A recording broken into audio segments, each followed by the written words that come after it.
Next, Stebbins. If you may remember, Stebbins, aka Acerthorn, has been suing us in West Virginia, where Locale LLC is incorporated, for several years now.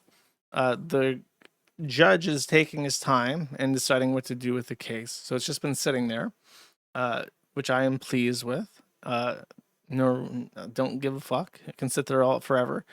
Acerthorn has tried to kick that bucket, kick that can, and get it moving again, and has not received a reply. But Acerthorn is a busy guy. He is on social welfare, which means he has no loss condition and lives in free housing, eating free food, a lot of it apparently, and spends his free time not bettering himself or helping his community or giving back in any way, shape, or form. He spends it by costing the taxpayers money by filing frivolous lawsuits across the entire country at the expense of both the taxpayer and also the people he sues who have to lawyer up to defend themselves and their companies. A long time ago, he sued somebody named, I want to say Moody is his name. Let's see, what's his name? Jared Jones, sorry. Jared is an idiot, is the nicest way to put it. He got sued and he agreed to an order with Stebbins to end the case because he couldn't afford to lawyer up. And he effectively agreed to be Stebbins' slave, where he would have to spend any amount of time that Stebbins requested of him to help remove things from the internet that Stebbins disagreed with, which is how I came into contact with him, because Stebbins had directed him to contact the Kiwi Farms and ask me to remove things as a part of the stipulation. This is blatantly an unconstitutional thing to impose on somebody, but he agreed to it, which puts him in a difficult position. I don't remember what happened since then, but apparently Stebbins was facing sanctions for his behavior on the docket. I think in regards to certain payments that he was refusing to make by being obstinate.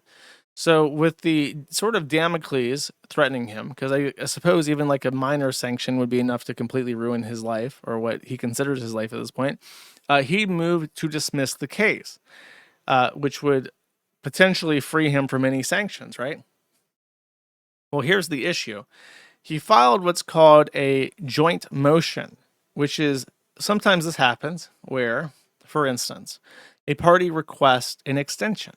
They want to request an extension. Sometimes they'll ask the opposing counsel and say, hey, we need an extra week to answer this. Would you mind, for professional obligations, would you mind it if we have an extra week?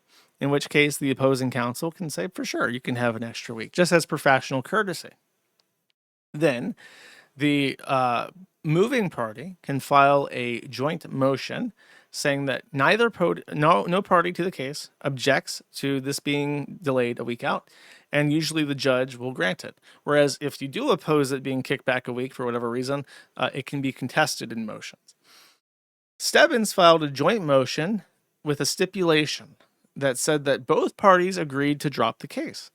And it goes through and it cites the usual stuff about how we're going to drop the case. And this was a joint motion, so it was signed by both parties.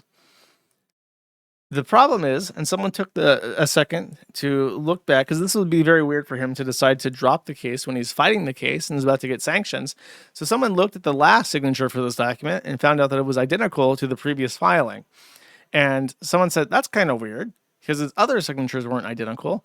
Is it possible that this is a fake signature?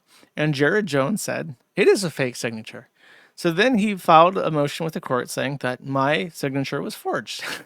So if you don't know, lying to the court is a crime. It's a very, very serious crime. It's like a felony. You can't do that. Like, I'm pretty sure knowingly trying to defraud the court is its own crime with its own serious penalties, especially if I remember correctly, this is a federal suit. United States District Court for the Central District of California. Yeah, that would be a federal court, chat. So Mr. Stebbins decided to lie to a federal court that with a fake signature to try and say that he had received permission from Jared Jones to drop the case and all the pending sanctions motions.